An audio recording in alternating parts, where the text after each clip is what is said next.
Magandang hapon mga ka-farmers. Update tayo dito sa ating ampalaya na 23 days. 23 days ba? 22 days nating ampalaya. May mga bunga na siya.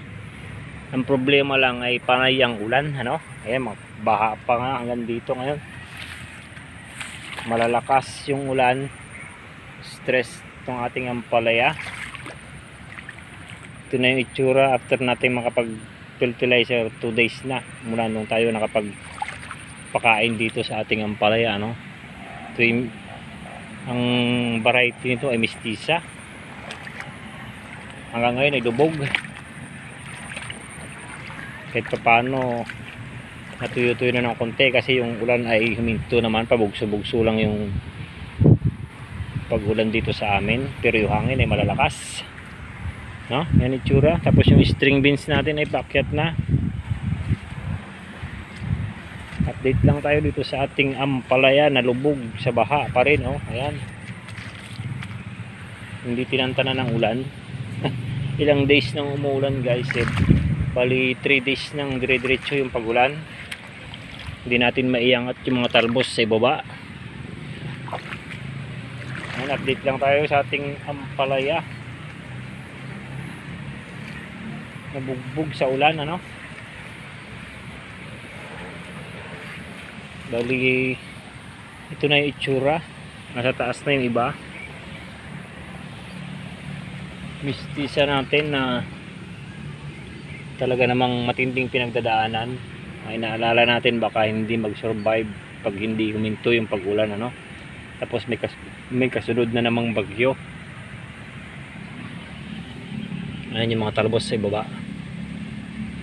Ito yung ampalaya natin na alaga sa triple 14 saka urea, no? Urea triple 14. Bali ang pakain lang natin dito ay every 4 days. Tapos isang lata ang pinapakain natin, isang latang urea, isang latang triple 14 pa lang, ano, ang binibigay natin dito sa ating mga ampalaya. Pero ganyan yung resulta.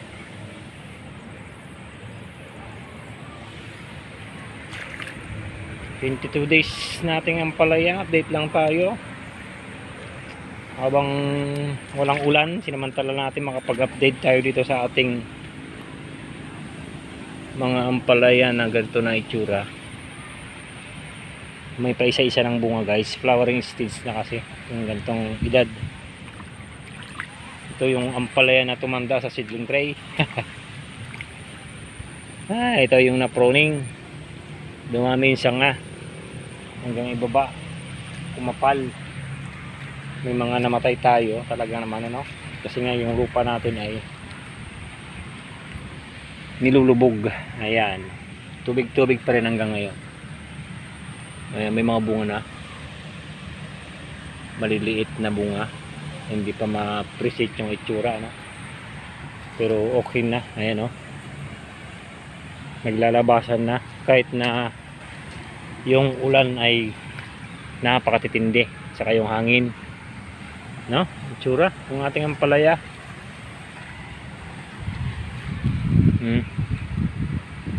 May mga maliliit na tayong nakikitang bunga sa edad na 22 days kasi nga tumanda siya sa seedling tray, ano.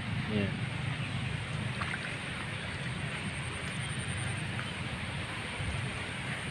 Ang pinapakain lang natin triple 14 saka urea. Baka next pakain natin ay mag-iiba tayo ng timplada, magdadagdag na tayo kasi nga yung itsura ay may mga bunga na, saka dumadami na yung sanga. Mag-apply na tayo ng medyo mas mataas na dosage. Although mayroon naman tayong nilagay na chicken manure suporta. Ito yung mga namatay, mahabol yung iba, no? Hindi natin napalitan kasi nga marami yung trabaho din sa sitaw, sa talong, no? Pero okay na, naging okay naman yung kinalabasan, ano. Bungay malapas na. Ang problema na lang natin ay yung tubig, mabagal kasi nga panay pa rin yung pagulan. Madali pa rin yung langit hanggang ngayon. pabugso-bugso pa rin yung ulan, ano. no? Alagang triple 14 saka urea. Wala, yun lang yung gamit natin, yung mga mabababa lang na presyo, pero effective naman, ano, medyo mura na fertilizer. Kasi nga pinabagsak tayo ni Bagyong Egay. Ayan, mamabunga na pala, marami na palang marabas, ano, sa ating mga mistisa. Ito yung fertilizer natin na chicken manure, nilagay natin dyan para kumatas. Kumakatas kasi pag medyo pag umulan, nandyan kakatas yan para kahit paano kumalat yung katas dito sa ating area, para gumanda palalo yung ating lupa, no? Ayan, medyo kumakapal na yung ating ampalaya. Hindi tayo nag-pruning dito sa ating ampalaya. Target natin mapagpabunga agad, mahabol natin yung magandang presyo. Kahit na ilang piraso lang itong ampalaya natin, balituro lang to, ano? Yung talong natin na Banati King sa Calixto hanggang doon. Update lang tayo dito. Alagang triple 14 sa urea, no? First pakain natin, naglagay na tayo ng triple 14 urea. Second, third, pang fourth na yung pakain natin sa sunod, na magdadagdag na tayo ng dosage, no? Update lang tayo dito sa ating ampalaya, saka dito sa ating string beans. Yan ang itsura, paakyat na. Ito ay nasa ilang days na ba itong ating string beans, nakalimutan ko na. Magkakasing edad lang itong ating mga tanim, talong, ampalaya, saka sitaw.